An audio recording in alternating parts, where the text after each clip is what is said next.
So when I was born, my dad held me in his arms and he said, D1 lacrosse player.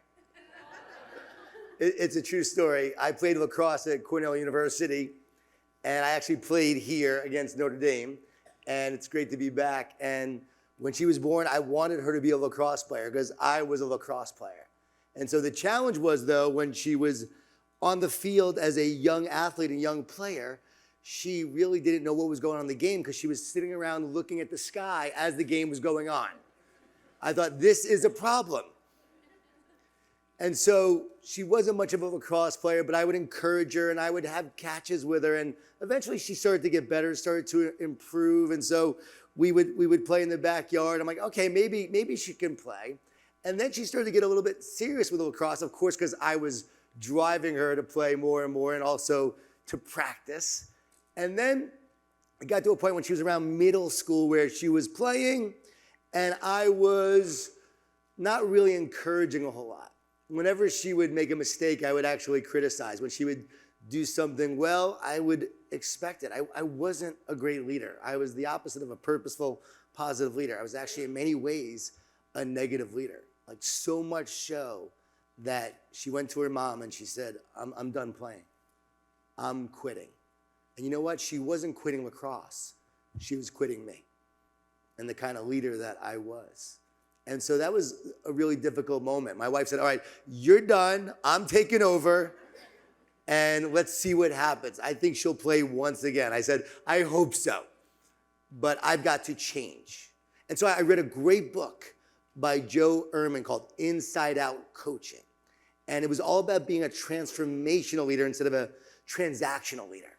And so I read this book and it's like, okay, I've got to be more of a transformational leader. I've got to be more impactful. It's not about her playing well so I look like a great dad. You see, I always got my recognition and my rewards through athletics. And so that's how I got my praise. That's how I got my identity. So now I was getting my identity as a parent through my daughter's performance. If she played well, if she was a great player, then I was a great parent. So I can walk around with the other parents and say, oh, look how great I am as a parent. And I realized it had nothing to do with me as a leader. It had everything to do with her becoming who she was meant to be. And my job as a leader was to encourage her. My job was to support her. And that's all I had to do was focus on doing that. So I completely changed. And then as she started playing again, because she agreed to play again, and I agreed to change, I saw her then start to develop. And then she's now on the 9th grade team. And she makes varsity. Actually, she's 9th grade, but she makes varsity. And so she went from 9th grade team to making varsity. It was a big deal. And then she's a starter. But then she makes a couple of mistakes, and the coach benches her. And this coach was like the way I used to be, or even 10 times worse. Like he was the ultimate negative coach. Like you wouldn't believe. He was so negative. And so I had to be the opposite to him even more. I had to encourage her all the time. So I was supporting her through that tough time when she was benched. Jade, it's okay. Him yelling at you, it's going to make you stronger in the long run. You're going to learn how to deal with negative people, a negative boss one day. Like it's going to make you stronger. You just keep on working on your game. You keep on getting better. So I kept on encouraging her in that way. 10th grade, she is now a starter again, makes some mistakes, and then she gets benched again. So then I start encouraging her even more, supporting her, and I start telling her, Jade, you are unstoppable, Jade. You take it to the cage, because she was really good, but she was so hesitant. She was so fearful of messing up, of getting yelled at by the coach. The coach's daughter was on the team, and she yelled at Jade as well. So there was a negative vibe going on all the time. So she was always dealing with that. So she never wanted to actually go for it because then she might mess up and then get yelled at. So I became that opposite positive force. Jade, you're unstoppable, Jade. You're unstoppable. Now here's the deal. I'm telling her she's unstoppable, but she's very stoppable. And very hesitant and fearful. And so she plays during the season here and there, but doesn't do anything remarkable. Junior year, we're now back and we're in the backyard and we are playing and she's getting really good and I can't stop her. Like I can no longer stop her. She's blowing by me. We're doing dodges and I'm playing defense and she is just blowing by me scoring, but she would never do it on the field. She was always fearful and hesitant. So I kept on saying, Jade, you're unstoppable, Jade. you're unstoppable. And I'll never forget the moment she came to me. She said, Dad, I am going to be unstoppable today. I am going for it in this game. We're in Orlando. She takes it to the cage. She's running down the field. She is going for it. And a girl takes her head off with the stick, knocks her down. She's laying on the floor. I'm like, this is not good.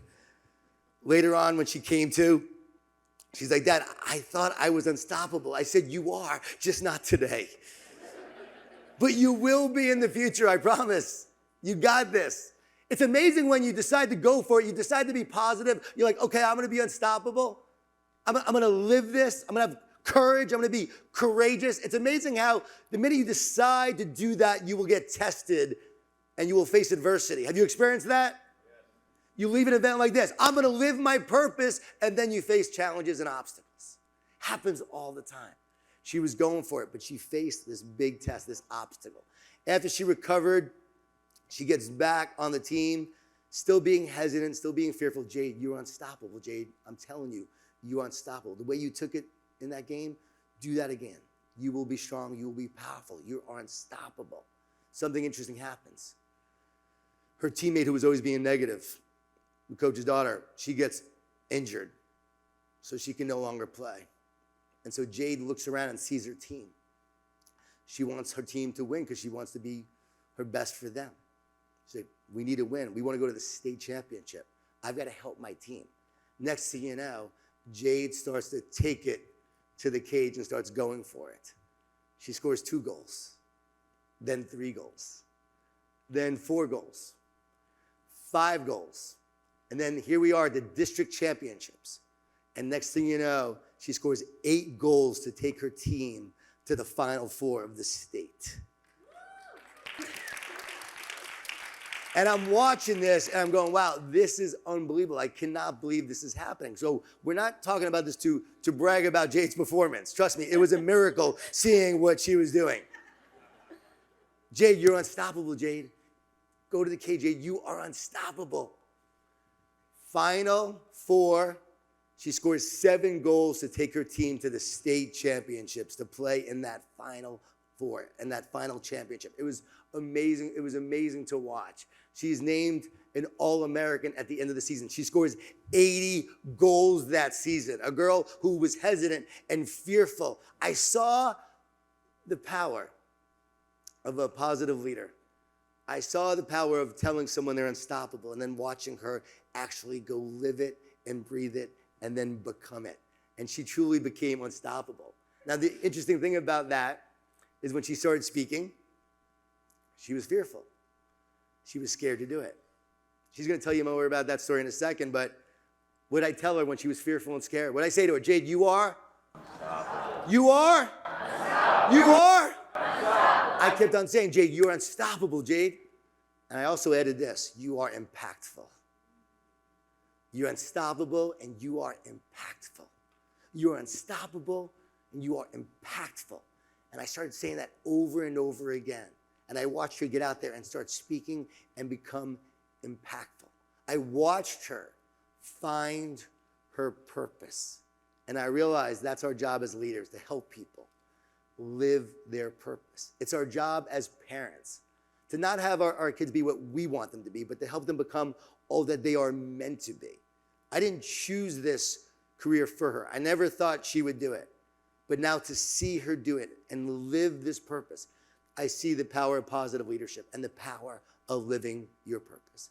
So I'm telling you that story, and she's going to tell it in a second, but I want you to know that all of you are unstoppable.